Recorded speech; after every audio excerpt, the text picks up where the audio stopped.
जय भगवान की जय। श्री मौनी बाबा भगवान की जय। शिवोहम शिवोहम शिवोहम। गुरु गीता के महामंत्र साधना जीवन के महासूत्र हैं।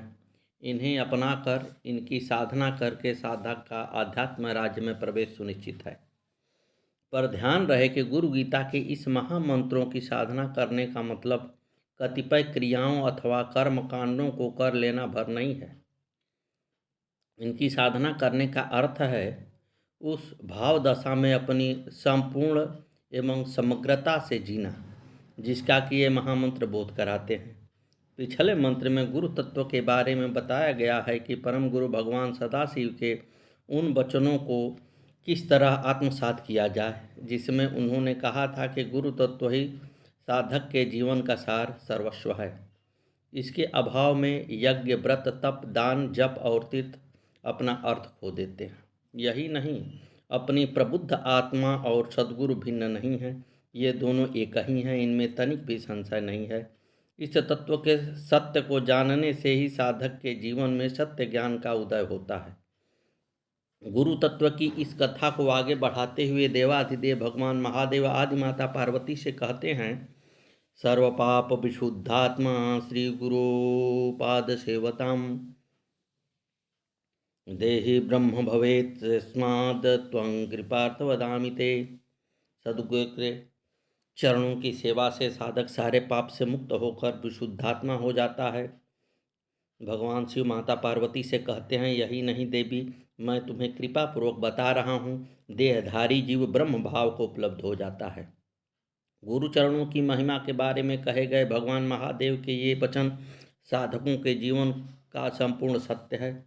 समस्त सृष्टि का आध्यात्मिक इतिहास साक्षी है कि अनेकों बार इस महामंत्र में निहित सत्य को अपने साधना जीवन में खरा प्रमाणित किया है। महान साधकों ने दुर्लभतम ब्रह्म तत्व का बोध इस महामंत्र की साधना से पाया है। ऐसी सैकड़ों, हजारों और लाखों घटनाओं में हम यहाँ केवल एक घटना की चर्चा कर रहे हैं। इसकी चर्चा विश्वविख्यात महान योगी स्वामी योगानंद ने योगी कथामृत में की है। सद्गुरु के चरणों की महिमा का बोध कराने वाली यह अनुभूति कथा महान गुरु योगी राजाधिराज श्री श्यामाचल लाहिड़ी और उनके विभूतिवान शिष्य स्वामी प्रणवानंद के बारे में है। स्वामी प्रणवानंद ने स्वयं अपने मुख से अपनी इस अनुभूति को योगानंद को सुनाया था। उन्होंने उनसे कहा, गुरु की कृपा कितनी अमूल्य होती है यह सुनो। मैं उन दिनों नित्य रात्रि को 8 घंटे ध्यान किया करता था। उस समय मेरा समूचा दिन अपने रेलवे कार्यालय में बीत जाता था। वहाँ मुझे अपने क्लर्क होने का दायित्व निभाना पड़ता था। उन दिनों मेरे लिए यह ड्यूटी बड़ी थकाऊ और उबाऊ थी। फिर भी मैं बड़े ही मनोयोगपूर्व हर रात को ध्यान करता था। प्रत्येक रात्रि को 8 घंटे की अविराम साधना मेरी जीवनचर्या का अनिवार्य और अविभाज्य अंग बन गई थी। इसके अद्भुत परिणाम भी मेरे जीवन में आए। विराट आध्यात्मिक अनुभूति से मेरी समूची अंतःचेतना उद्भासित हो उठी, परंतु अभी भी उस अखंड सच्चिदानंद और मेरे बीच एक झीना पर्दा हमेशा बना रहता था। यहाँ तक कि अति मानवीय निष्ठा के साथ साधना करने के बावजूद भी मैं ब्रह्म तत्व से एकाकार नहीं हो सका। इस बारे में मैं किए गए मेरे सारे प्रयास पुरुषार्थ निष्फल गए। तभी मुझे ध्यान आया कि साधक के लिए सद्गुरु चरणों की कृपा ही परम पूर्णता का पर्याय बनती है। यही सोचकर एक दिन सायंकाल मैंने लाहिड़ी महाशय के चरणों का आश्रय ग्रहण किया। उनके आशीष की आकांक्षा के साथ मेरी प्रार्थना चलती रही। गुरुदेव, मेरी ईश्वर में समा जाने की आकांक्षा इतनी तीव्र वेदना का स्वरूप धारण कर चुकी है कि उस परम प्रभु का प्रत्यक्ष दर्शन किए बिना मैं अधिक दिनों तक जीवित नहीं रह सकता। लाहिड़ी महाशय हल्के से मुस्कुराए और बोले, भला इसमें मैं क्या कर सकता हूँ? तुम और गहराई में ध्यान करो।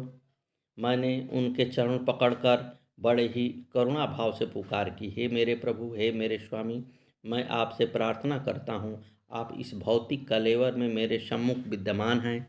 अब मेरी प्रार्थना को स्वीकारें और मुझे आशीर्वाद दें कि मैं आपका आपके अनंत रूप में दर्शन कर सकूं।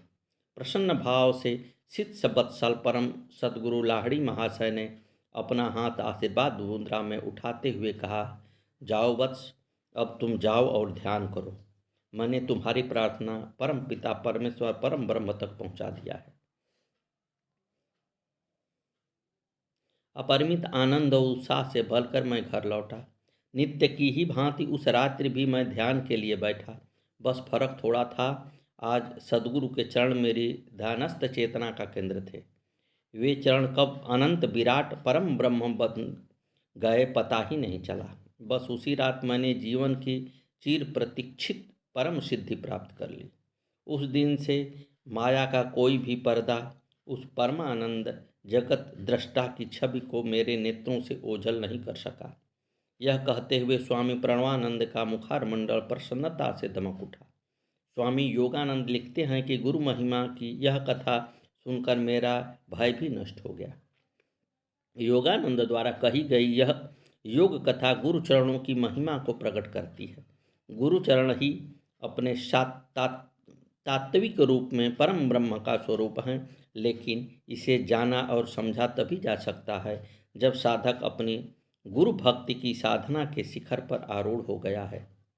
एक संत कवि ने इस तथ्य को एक पंक्ति में कहने की कोशिश की है, श्री गुरु चरणों में नीव साधन और सिद्धि है ये, अर्थात गुरु चरणों में अनुराग साधना भी है और सिद्धि भी। साधना के रूप में इसका प्रारंभ होता है तो इसके तात्विक स्वरूप के दर्शन में इसकी सिद्धि के चरम परिणति होती है। इसमें से अनेक गुरुपद अनुरागी यह जानना चाहेंगे कि इस साधना की शुरुआत कैसे करें, तो इसका सरल उत्तर है कि गुरु चरणों के भाव भरे ध्यान से। भाव भरे ध्यान का मतलब इस अटल विश्वास से है कि सद्गुरु का स्थूल रूप ही और कुछ नहीं, परम ब्रह्म का ही घनीभूत प्राकट्य है। यही भक्त वत्सल भगवान हमारे कल्याण के लिए शिष्य वत्सल गुरुदेव के रूप में प्रकट हुए हैं। बिना किसी शर्त के, बिना किसी मांग के, बिना किसी अधिकार के स्वयं को उनके श्री चरणों में न्यौछावर कर देना ही गुरु चरणों की सच्ची सेवा है। इससे हमारे जन्म जन्मांतर के सारे पाप धुल जाते हैं और आत्मा का विशुद्ध स्वरूप निखरने लगता है। साथ ही अंतः चेतना में अयमात्म ब्रह्म की अनुभूति प्रकट और प्रत्यक्ष हो जाती है। इस कथन में तर्कपूर्ण कल्पना का जाल नहीं, बल्कि असंख्य साधकों की सघनात्मक अनुभूति संजोए है। सद्गुरु के चरणों का प्रभाव एवं प्रताप ही ऐसा है। इसकी महिमा कथा का और अधिक विस्तार अगले मंत्र में किया जाएगा। गुरु गीता के महामंत्र साधकों का पग पग पर मार्गदर्शन करते हैं। साधना की सुगम सरल सहज विधियां सुझाते हैं। साधकों को इस गुरु तत्व का बोध कराते हैं कि तुम क्यों इधर उधर भटक रहे हो, क्यों व्यर्थ में परेशान हो। परम कृपालु सद्गुरु के होते हुए तुम्हें किसी भी तरह से भटकने या परेशान होने की जरूरत नहीं है। सद्गुरु के प्रति भाव भरा समर्पण सभी भव रोगों का अचूक दवा है। समस्याएं भौतिक हों या आध्यात्मिक, लौकिक हों या अलौकिक, गुरु चरणों में सभी के सारे समाधान समाये हैं। पिछले मंत्र में गुरु चरणों की इसी महिमा की चर्चा की गई है। गुरु चरणों की कृपा से गुरु भक्त साधक को साधना का परम प्राप्य अनायास ही सुलभ हो जाता है। गुरु चरण सेवा से जीव अयमात ब्रह्म के दुर्लभ बोध का सुगमता से पार पा लेता है। गुरु भक्ति की इसी भाव कथा को आगे बढ़ाते हुए देव के परम देव भगवान सदाशिव आदि माता पार्वती से कहते हैं, गुरु पादाम्बुजं स्मृत्वा जलम शीरसे धारेत सर्वतीर्थ गवाहस्यं संप्राप्नोति फलं नरः शोषंगं पाक पंकस्य दीपनं ज्ञान तेषां गुरुपादोदकं संसारवर्णतारकम् अज्ञानमूलहरणं जन्म कर्म निवारणं ज्ञान वैराग्य सिद्धार्थम गुरुपादोदकं पिबेत। सद्गुरु के चरणों का स्मरण करते हुए जल को सिर पर डालने से मनुष्य को सभी तीर्थों के स्नान का फल प्राप्त होता है। श्री गुरु चरणों का जल पाक पंख को सुखाने वाला और ज्ञान तेज के दीपक को प्रकाशित करने वाला है। गुरु चरण जल की महिमा से मनुष्य ठीक तरह से संसार सागर को पार कर लेता है। गुरु चरणों का जल पीने से अंतर्भूमि में गहराई से जमा हुआ अज्ञान और महावृक्ष जड़ से उखड़ जाता है। जन्म कर्म के बंधन का निवारण होता है। गुरुपादों तक के पान से साधक को ज्ञान वैराग्य की सहज सिद्धि होती है। भगवान भोलेनाथ के मुख से उच्चारित यह महामंत्र गहरे और गहन भावों से भरे हुए हैं। इनका श्रवण और पठन संभव है। सामान्य जनों को कुछ अतिशयोक्ति जैसा लगे, किंतु जो साधक इस पर मनन और निधिध्यासन करेंगे उन्हें इस महामंत्रों से सत्य और ऋतु की प्रकाश किरणें प्रफुटित अनुभव होंगी। इस अनुभूति के क्षणों में उन्हें ऐसा लगेगा कि जो कुछ इन मंत्रों में है वह तो मात्र संकेत है, यथार्थ तो कहीं और भी अधिक विस्तृत और विराट है। इसे सुस्पष्ट रीति से समझने के लिए इन पंक्तियों में एक गुरु भक्त साधक की अनुभूति कथा प्रस्तुत की जा रही है। यह अनुभूति कथा संपूर्णतया सत्य है। यह सत्य घटना श्री अरविंद आश्रम पांडिचेरी के श्रेष्ठ साधक गंगाधर के बारे में है। अभी कुछ ही वर्ष पूर्व वह अपनी पार्थिव देह को छोड़कर अपने सद्गुरु के चरणों में विलीन हुए।